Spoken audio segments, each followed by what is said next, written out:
Hermanos, les saludo en el Señor a ustedes en este día del Señor, en el cual nos reunimos para poder escuchar su palabra como pueblo en nuestros hogares, rindiendo un culto de adoración y exaltación a nuestro Señor. El día de hoy vamos a continuar con nuestra serie de mensajes, nueva serie de mensajes de Génesis, donde habla de esta primera parte de la gracia y amor, que es el origen de la creación. Y hoy día el capítulo 1 y el capítulo 2 es donde la palabra del Señor nos va a hablar.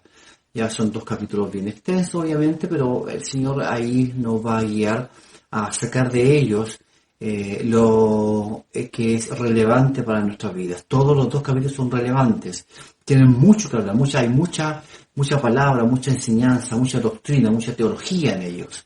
¿Ya? Podríamos estar un año o medio año solamente en esos dos capítulos, pero la idea es sacar de ellos cosas importantísimas también para nuestra vida, así que no haga ruido en nuestro corazón y en nuestra mente para ponerlo en práctica. ¿Ya? Vamos a orar antes de empezar este mensaje de la palabra del Señor. Gracias, Señor, por tu palabra, por tu amor. Ayúdanos, Señor, a entenderla, a asimilarla y a ponerla en práctica en nuestras vidas. En tu nombre oramos. Amén. Hermanos, Génesis es uno de los 5 primeros libros de la Biblia, llamado por los hebreos la Torá, la ley de Dios. ¿Ya? Ciertamente es un texto en el cual es muy apreciado y amado por el pueblo judío, que en aquella época se aprendía de memoria los 5 primeros libros de la ley, y el día de hoy también los papás judíos le enseñan a sus hijos la Torá, a aprenderse de memoria. Por tanto, es importantísimo para ellos, ya como la ley, como lo que ordena la vida y donde se revela Dios hacia el mundo y hacia el pueblo. Ya escrito por Moisés, ya en varios textos bíblicos habla al respecto.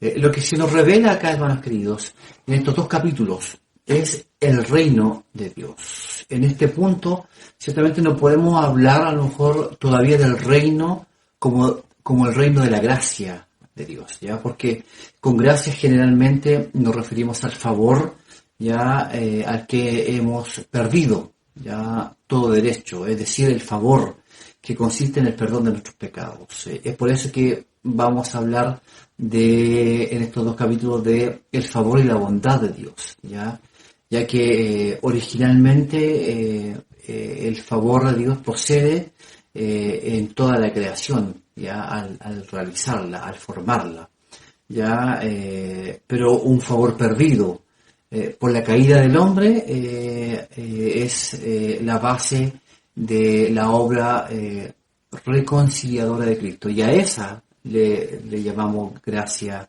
¿cierto? Gracia de amor o gracia inmerecida, que es el favor y el amor de Dios hacia el pueblo, ¿cierto? Hacia sus hijos que han caído, ¿cierto? Por el pecado original, por la desobediencia, ¿ya? Interesante porque en estos primeros capítulos, el primero habla de la creación misma, ¿cierto? De los 6 días más el 7 días donde Dios descansó. Ya vamos a verlo con más detalles quizá más adelante, y donde aparece también ahí la creación del hombre en el 6º día, la joya de la creación, ¿cierto? El clímax de la creación de Dios. Y el segundo capítulo no es no es algo distinto, es un complemento al capítulo número 1, donde acá en el capítulo 2 ya es más objetivo y se especifica realmente la formación del hombre, la creación del hombre y de la mujer, donde se instaura y se instituye el matrimonio, la familia, y ahí es donde es mucho más específico, ¿ya?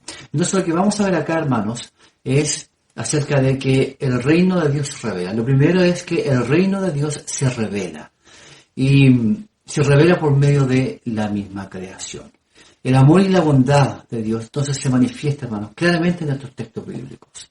Esto marca que el reino de favor y bondad ciertamente está en el corazón de Dios. Y Él se revela como tal, siendo el autor de todo esto. Con poder, con soberanía, ¿cierto? Mostrando los propósitos por los cuales está creando los cielos y la tierra. ¿Ya? Y lo crea con un propósito, y ese propósito tiene que ver con su gloria y el señorío y el gobierno del hombre como mayordomo de la misma creación. ¿Ya? Crea el tesoro más preciado, que es el hombre. Es interesante porque en los textos de la creación misma, ya él considera que era bueno. Cada vez que terminaba el texto, o el día, mejor dicho, consideraba que Dios que era bueno. Ciertamente eso hablaba de un contentamiento, de una alegría de él por lo que había creado. Por otro lado también vemos el poder de Dios, porque claramente él lo dice ahí cada vez que también empieza a crear, dice, y dijo Dios, hágase o exista. Claramente eso es algo también maravilloso, porque nos habla de un Dios que realmente con solo hablar, sin ningún medio, no formó de lo creado, formó de lo que no había, de la nada, empezó a formar. Y eso habla de que usted y yo tenemos un Dios poderoso, ya un Dios que puede hacer grandes cosas, ya con el poder que radica en Él y en el amor que en esencia es Él, ya. El clímax entonces de este primer capítulo es el término de la creación a través del hombre. Él instaura, Dios muestra su reino ya al hombre, al crearlo ya a imagen y semejanza de Él.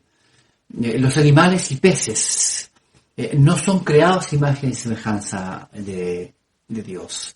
Esto rechaza claramente el texto bíblico, la creencia, ¿cierto?, panteísta, de que en esencia, que todo lo que fue creado salió de Dios, y en esencia es Dios. Y es por eso que muchas religiones de sectas o muchas religiones de la naturaleza abrazan la creación como Dios mismo. Esto realmente es una herejía desde el punto de vista bíblico. Y tenemos que tener muy claro, hermanos queridos, que Dios es superior a todo lo creado. A su misma creación, Él es superior. Él trasciende todo lo creado. Ya la naturaleza, todo lo que Él creó, son reflejos de lo que Él es, del poder, del amor, de la bondad, ¿cierto?, de la creación, de la creatividad de Dios. Y eso es maravilloso. Ya no, la creación no son partes de Dios. Abrazar, como le decía, la naturaleza es herejía. Muchos creen que quizás al matar una hormiga, una mosca, abrazar un árbol, ¿cierto? Ciertamente estamos abrazando, estamos asesinando a Dios mismo, ¿ya? Y eso es pecaminoso, ciertamente. La Biblia es contraria a eso, hermanos, porque Él trasciende, está por encima de todo y es más allá de la creación. Todo lo que suplanta a Dios, ustedes saben muy bien, y la Biblia lo dice, que es idolatría. Ya no te harás ídolos, ni cosas semejantes, arriba en los cielos y en la tierra. Y eso es claramente tajante para cada uno de nosotros como sus hijos. Él creó todo, hermanos, y Él merece toda adoración como Rey único de la creación, que se revela ya a usted y a mí. Cuando vemos la creación, cuando vemos la naturaleza, Él se nos está revelando, ya, y Él instaura su reino en todo esto creado ahí en el principio. Él creó todo y Él se merece toda la adoración.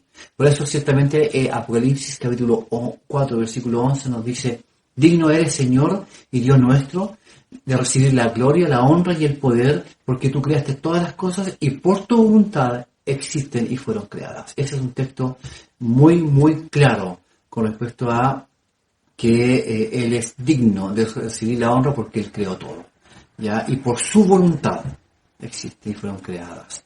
El hombre fue creado con razón, hermanos queridos. Fue con un raciocinio, con capacidad intelectual, ya, con una imaginación creativa, con inteligencia superior que le capacitaba para conocer, amar, comunicarse, no tan solo con los demás seres, ¿cierto?, inferiores, sino que comunicarse con Dios. Y ahí está la ley que está puesta en el corazón del hombre, desde que Dios creó al hombre imagen y semejanza, ¿cierto? Esos atributos que conocemos que fueron traspasados al hombre una vez que fue creado, ya que son parte también de la esencia de Dios, en perfección obviamente y en santidad. Nosotros poseemos en esa imagen y semejanza esas características: emoción, comunicación, amar, ¿ya? Y tenemos también en nuestro corazón esa sensación, ese sentido de que existe un Dios, ¿ya? Y que se nos revela en este contexto a nosotros. Ya todo lo creado, ya junto con el hombre, al final del versículo 31 dice, todo era muy bueno. No dice, y consideró Dios que era bueno, o vio Dios que era bueno. Dice, consideró que todo era bueno. Terminó el sexto día, una vez que creó al hombre, ya él lo vio la magnífica creación, y ciertamente dijo que todo era bueno. Ya eso era la culminación de su gran plan perfecto para el hombre, para usted y para mí. Entonces, hermanos, de forma significativa, la Biblia termina donde comienza, en la tierra. La humanidad no abandona la tierra para reunirse con Dios en un lugar etéreo, ¿cierto? En otra dimensión. Al final de los tiempos, ya esta tierra en la cual usted y yo vivimos será transformada, restaurada, ya como era en un principio, como era el reinado y la instauración de Dios en un principio, ya sin pecado original, ya sin las maldiciones de este mundo, sin las tribulaciones de este mundo, viviremos por siempre con Cristo. Ya por eso el Señor Jesucristo les enseñó a sus apóstoles a que oraran y pidieran ahí en Mateo 6, versículo 10, venga tu reino, hágase tu voluntad, así en la tierra como en el cielo. Esto, hermanos queridos, es amor, es bondad, es favor de Dios para con nosotros sus hijos y para con todos los que en Él creen. Ya, por lo tanto, debemos adorar a Dios por el reino que Él es, porque Él es el dueño de todo lo que existe. Él gobierna, es el rey, y usted y yo debemos considerar constantemente en nuestras vidas que Él gobierna nuestras vidas también, porque nos creó a su imagen y semejanza. Maravillosa creación, ¿cierto?, en la cual Dios se complace. Ya, aún en nuestro pecado y en la caída, para Dios somos un mayor tesoro. Somos bellos para Dios a través de Cristo. Entonces también, aparte de entender que estos primeros dos capítulos hablan de la instauración ya del reino de Dios en la tierra, también vemos que la bondad y favor de Dios se revelan en el día de reposo. ¿Ya? Otro aspecto importantísimo, ya que culmina ya la creación de los 7 días ahí en el capítulo 2, del versículo 1 al versículo 3.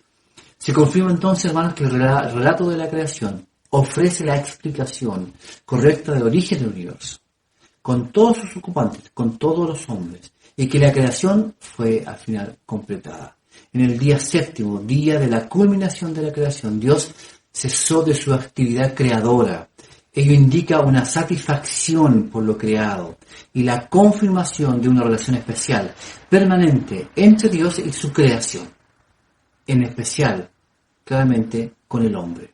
Porque Él sustenta y mantiene su creación, pero con usted y conmigo mantiene una relación estrecha. ¿Ya? Hoy día que estamos hablando de pandemia y que debemos evitar los contactos estrechos, ciertamente con Dios no debemos evitar esos contactos estrechos. Debemos ser más estrechos aún, más cercanos, más tener intimidad con su Señor. ¿Ya? Y ciertamente Él ese día, séptimo día, ya al reposar y bendecir y santificar el día, Dios establece una relación de cuidado y sustento con su creación. Este reposo, hermanos, y su relación especial es concedido también a todas las criaturas, no solamente al hombre. ¿Ya? En Éxodo 20, del 8 a 11, nos habla al respecto, como un mandamiento. El día de reposo se convirtió entonces en una institución, ya que identificó y distinguió al pueblo de Dios durante toda la historia hasta el día de hoy. El propósito del reposo entonces se cumple, ahora en Jesucristo, quien es el Señor del reposo de nuestro corazón, ya también, y quien alivia al hombre de la carga del pecado, del peso, de todo lo que hoy día que abunda y que ciertamente nos hace muchas veces flaquear, caer ya por las tentaciones. De esa manera entonces Dios ha establecido un reino sobre esta tierra en el que todas las cosas estaban sujetas al hombre, ya sometidas al hombre. En el nombre de Dios, el hombre ejercía dominio y ejerce dominio sobre todo lo creado por Dios. Este reino es un reino de paz. El mundo era semejante a un gran templo que Dios había escogido para habitar y favorecer con sus bendiciones. Dios, hermanos queridos, quería demostrar esto de una forma muy especial. Por eso terminó la semana de la creación con el séptimo día. Es decir, se regocijó entonces. El mundo floreció y se regocijó ante los ojos de Dios. Su futuro estaba, para bien o para mal, en manos del hombre. Qué honor y qué responsabilidad, ¿cierto? Ser los mayordomos, los virreyes de toda la creación. Ese es uno de los propósitos por los cuales Dios nos creó. Y el séptimo día era un día y es un día para alabarle, para darle gracias por el don perfecto, por la gracia salvadora de Cristo y por su favor y bondad al crear y instaurar su reino en nuestras vidas. ¿Ya? Es precisamente eso que ocurrió cuando el hombre cayó. Él instaura nuevamente el reinado de Dios en nuestro corazón. Él llega al hombre a reinar ya en plena conciencia por el Espíritu Santo, a transformar nuestras vidas. ¿Ya? Y el día de reposo es el día en el cual el pueblo da gracias, le alaba, y es un día solamente para él. Este día establecido por Dios y confirmado en muchos versículos es para honrar entonces su nombre y meditar en él. El día de reposo, hermano, es para ocuparse del Señor. Ahí Éxodo 16, del 23 al 30 nos habla. Es para una adoración especial, personal, es para una adoración comunitaria, congregacional. Ya ha sido instaurado por Dios ese día para adorarle. También el día de reposo es para ocuparse en ayudar a otros. Alguien con necesidad física, con necesidad espiritual, material, también ha sido instaurado por él. Mateo 12, del 8 al 12, nos habla al respecto también, nos da indicios de eso. Y también el día de reposo es para dejar de trabajar, ¿ya? Es para descansar desde la perspectiva física, mental, emocional, y eso también se complementa con el hecho de estar en una constante comunión con Dios en ese día. Entonces la pregunta es, ¿cómo utiliza usted el día del Señor? Un equilibrio entre esas tres actividades ciertamente producirá una vida sana y agradable a Dios. ¿Cómo usted está tomando el día de reposo, el día del Señor? Ciertamente está no meditando, le está costando levantarse, le está costando unirse en un grupo para poder alabar al Señor y exaltar su nombre. Está meditando en el día, está compartiendo, es algo que debemos ciertamente meditar. Por lo tanto, el favor y la bondad de Dios se manifiesta también en el día de reposo. Y también, por último, hermanos queridos, la bondad y favor de Dios se revelan en la primera familia de la creación. Este es un relato entonces un poco más íntimo, que parte del capítulo 2, versículo 4 en adelante. Dios empieza a direccionar al hombre dentro del Edén y poner también restricciones. Parte con eso, ¿cierto? Poniendo al hombre en el jardín del Edén, pero también dándoles cierta dirección a su vida y cómo debería comportarse. Ya ciertamente Él es Dios y podía fácilmente hacerlo. ¿Ya? Y lo que debe hacer, lo que no debe comer y lo que sí debe comer. Por eso dice que no comerás el árbol, ¿cierto? Del bien y del mal, ya, porque de cierto morirás. De todo menos ese árbol él no podía comer o ellos no podían comer. Ellos tenían todo, ellos no necesitaban nada, Dios les había provisto de todo. Más allá de lo que necesitaban sería ya algo más personal, más íntimo, un deseo que va más allá de sus necesidades, porque Dios les ha provisto de todo. Lo mismo el día de hoy, Dios nos provee de todo, Él no nos faltará. Jehová es mi pastor, nada me faltará. Él nos va a proveer de todo lo que necesitamos. Ciertamente, si nosotros queremos más, es por nuestro pecado, es por nuestro deseo de tener más, ¿ya? Y satisfacer más allá de nuestras necesidades, de nuestro ego, nuestros deseos personales. Dios provee todo, y Dios proveyó a Adán y Eva de lo necesario en el huerto del Edén, ¿ya? Para que ellos vivieran felices, ¿ya? Y contentos, multiplicándose, ¿ya? Y a la vez también sometiendo todo lo creado, ya a su señorío. Lo puso en el jardín del Edén para que lo cultivase y lo guardase, ya, para que trabajase en él.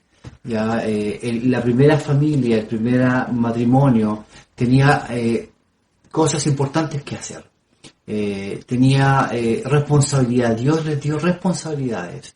En ese contexto les manda que debían cultivar y guardarse. Por lo tanto, el trabajo que ellos debían hacer era efectivamente ser mayordomos de la creación, y a través de esa mayordomía ellos podían también gozarse de esa creación. Ya, la creencia popular de que el trabajo lo hizo Dios como castigo es incorrecta. No es así. Dios instituyó el trabajo como una bendición, ya, y con un doble propósito, para que el hombre sea colaborador de Dios en el cuidado de la creación. Y en este sentido el hombre es un siervo de Dios. Es interesante entonces que la voz que dice, o la palabra que es cultivar, del hebreo hadad, se traduce en servir. Hay un acto de servicio entonces, y de adoración a Dios por medio del trabajo. Es importante que reflexionemos en eso. Pero también para que el hombre sea mayordomo de lo que Dios ha hecho. El hombre tiene que cuidar y proteger la tierra y sus elementos, porque tendrá que entregar cuentas al final de todo en cómo él administró lo que Dios le había dado ya en amor, para que lo cuidase y sea un buen administrador. Es por eso entonces que, hermanos queridos, que el trabajo no debe verse como una carga, ¿ya? Entendiendo sí claramente que antes de la caída el trabajo dado por Dios de cuidar y labrar la tierra, ¿cierto? Y de cuidar toda la creación era con gozo, ¿cierto? Y con alegría. La caída trajo el mirar el trabajo, cualquiera que sea, como algo tedioso, algo pesado, algo cansador, ya, que es difícil muchas veces de llevar, ya, y que uno no quisiera también a veces hacer, ya, pero no es un castigo, ya, es la consecuencia de la desobediencia que llevó a pensar así. Por lo tanto, en un principio no era así, hermanos queridos. La bondad de Dios sigue entonces de manifiesto, ya en este contexto. Entonces, veamos el trabajo ya como un medio para mostrar la gloria de Dios en nuestras vidas y mostrar quién es Cristo en nuestras vidas. El testimonio ya claro de quién es Dios y lo que ha hecho en nosotros se da por medio de las diferentes esferas en las cuales nos desenvolvemos. Trabajo, estudio, casa, calle, el vecino del frente, el negocio. Son momentos importantes que Dios nos da para poder buscarle y poder principalmente glorificarle a través de la evangelización. Ya, así que el trabajo, hermanos queridos, no es tedioso. Busquemos que ese trabajo sea de bendición para nuestras vidas, que bendigamos a otros también a través del trabajo y que le glorifiquemos también a Dios a través del trabajo. Entonces, en todo esto Dios ciertamente instaura ya varias cosas importantes. Y después de todo lo anterior ya dicho, más aún el favor y la bondad de Dios se manifiesta en ver una condición del hombre, de Adán. Él estaba solo, ¿ya? Fue un gozo y privilegio el de él ponerle nombres, ¿ya? A lo creado, a cada animal, ¿ya? Le puso Dios que le pusiera nombre a cada animal y que dentro de eso quizás buscara algo que le haga compañía. Bueno, Adán parece que miró ciertamente y no vio nada que le pudiera satisfacer para poder ser alguien que le acompañara y no estuviera solo. Ya la bondad de Dios entonces, más que lo vemos claramente aquí, en amor, cuando Él provee de lo que necesitamos en su momento. Y Él proveyó a Adán de una mujer, ya y se forma la primera familia. En la creación del núcleo familiar creada por Dios para crecer y multiplicarse, hombre y mujer, cada uno con un rol específico, con una labor específica y más su característica única, que era la imagen y semejanza de Dios. El hombre, hermano, no es un solo espíritu, es también sustancia material. Hay un complemento entre lo material y lo espiritual creado ya por Dios en el hombre y en la mujer. Somos creados así. Formó al hombre, dice el texto, físicamente y le dio aliento de vida, o sea, alma viviente, según el texto original. Ya físicamente y espiritualmente. Hay un complemento. Ninguna de las dos cosas es mayor que la otra. Los dos se complementan y son parte del hombre. Por lo tanto, ni el cuerpo ni lo físico es malo, ya ni el espíritu es bueno o al revés. Los dos son buenos porque fueron creados por Dios. ¿Ya? Por lo tanto, debemos entender que Génesis en ese contexto argumenta contra cualquier noción de que el mundo material es de cierta manera o de cierta forma menos importante que el mundo espiritual. Para decirlo de una manera más precisa, en Génesis no hay una distinción exacta entre lo material y lo espiritual. Tomando en cuenta la soledad del hombre, entonces, es que Dios lo adormeció y sacó de una costilla de su costado, ¿ya? Y de ella hizo a la mujer como ayuda idónea. ¿Ya? Significa entonces una porción, ¿ya? Del medio y del frente del hombre. Y no una costilla individual, ya según el versículo 23. Si Dios presenta entonces la nueva criatura al hombre, quien expresa la naturaleza de la mujer, reconociendo la igualdad de un ser, del nuevo ser. Ella también, hermanos, es humana y de la misma materia del hombre. Huesos de mis huesos y carne de mi carne, dice el versículo 23. Por otro lado, Adán le concede identidad a la mujer, el versículo 23 también, aceptando la sexualidad diferente que complementa y completa la humanidad. Esta cualidad hace posible entonces que la mujer sea compañera al hombre y que a través de esta relación ya de unión matrimonial, de familiar, pudieran multiplicarse ya y poder poblar la tierra. Junto a lo anterior, por ser formada del hombre, la mujer es lo más cercano posible al hombre y su más compatible. Con estas declaraciones el hombre expresa su aceptación y su satisfacción completa. Por lo tanto, si formulamos aspectos más sobresalientes de este matrimonio, es que es iniciado por Dios. Él es y debe ser una relación heterosexual, hombre y mujer. Versículo 22. Junto a lo anterior es una relación monógama. Ya, versículo 21 al 22. La mujer fue tomada del costado del hombre, no de sus pies, ya, no de su cráneo, por ejemplo, para que sea quien domine al hombre. No fue tomada de una parte del pie para que el hombre la subyugue ya, o la pisotee, sino que fue tomada de un costado para que sea su compañera, ya, ayuda idónea, y los dos se complementen y caminen juntos. Es una relación también interdependiente, es una relación permanente y es una relación íntima. Hermanos queridos, esta es la bondad y favor de Dios.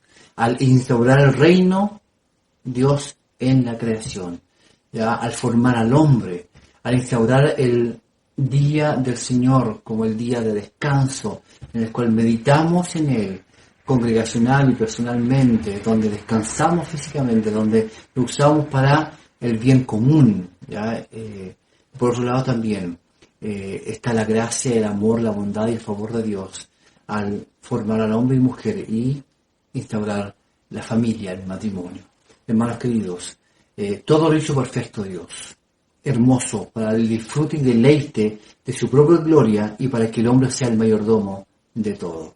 Entonces la reflexión el día de hoy es, dentro de todo lo que ya hemos visto, ¿estamos usando o administrando bien los bienes que Dios nos ha dado? Esos que nos fueron dados por amor, como virreyes de la creación, debemos meditar en eso y cuidar y pedir a Dios que nos ayude a poder buscar en Él las fuerzas para poder ser fieles a lo que Él nos ha llamado a hacer. Debemos ser conscientes que como hijos que reflejamos la imagen y semejanza de Dios, no estamos siendo agradecidos, quizás, y siendo los siervos fieles que Dios quiere de todo lo creado. Debemos, hermanos queridos, defender con gracia el cuidado de la creación, poniendo el ejemplo para ello.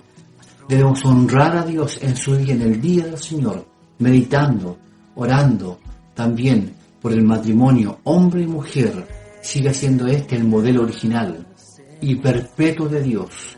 Todo esto siempre buscando con gracia, amor y respeto al hombre, entregándole su palabra y el Evangelio, pero sin transar lo que usted y yo creemos en su nombre.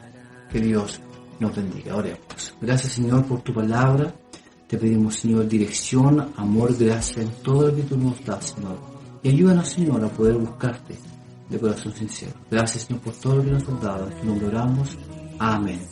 Que el Señor le bendiga, hermanos, y nos vemos en una próxima oportunidad.